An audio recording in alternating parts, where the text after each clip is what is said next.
Loss of memory is the first noticeable symptom of dementia. Thankfully, it doesn't happen all at once, but in stages. Short term memory is the first to be affected, but long term memory remains protected for much longer. That is why many seniors find it difficult to remember the names of people they have just been introduced to. They may take some time to recall what they did the previous day or the recent conversation they might have had with someone. On the other hand, most seniors seem to be able to describe the events that happened in their childhood or youth very vividly. Seniors also remember correctly numerical figures like the prices of commodities that prevailed in the years that have gone by. Loss of memory can perhaps be tolerable until people begin to forget where they are, fail to recognize their own family, or cannot remember whether they have eaten a meal. This can have really serious consequences. Although the human body seems many times to be functioning like a machine, our memory doesn't have refresh, restore, or delete buttons like our PC or laptop. We keep remembering what we would like to forget, like the mistakes we made or the setbacks we suffered. On the contrary, while writing an exam or giving a talk, we cannot recall what we otherwise know for sure. What we know very little about, or maybe nothing at all, is the future.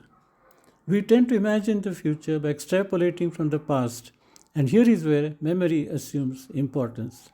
Particularly when we are aging, our past experiences, the memories of our successes and failures, limit our enthusiasm and stop us from taking risks when we want to attempt something new. However, whatever be one's age, the future is wide open like the view from a driver's seat through the windscreen of the car, while the rear view mirror provides just a tiny reflection of what has been left behind. For most of the time, a car driver would be looking ahead at the situation in front of him or her and having only brief glances at the rear view mirror. Like a car drive on a busy road, life itself could be a journey towards an unknown and open future. With every added year, one moves away from where one started in life and goes nearer to the future as it unfolds itself. This is all part of aging.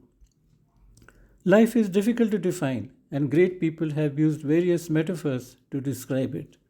Life has been regarded as a story, a game, a struggle, a school of learning, a garden, or just a mystery. William Shakespeare said, "All the world's a stage, and all the men and women merely players." Gautam Buddha called life as dukkha or suffering.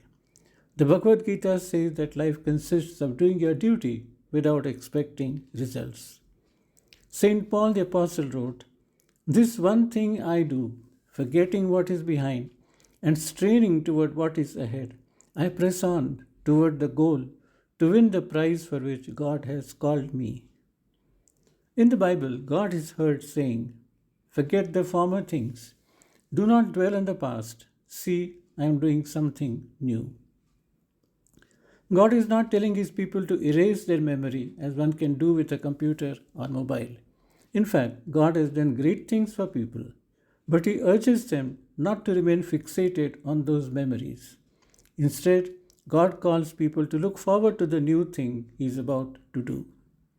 This advice is for people of all age groups, but particularly for those who are aging.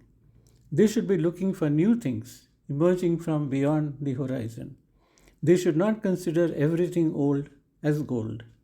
If new things are going to help them, if new technologies and gadgets are likely to make their life easier, they should accept them. Everything new should not be judged by standards of the past, which may have become obsolete. Aging well means detaching oneself from the memories of the past. Aging well means having an eye on the future.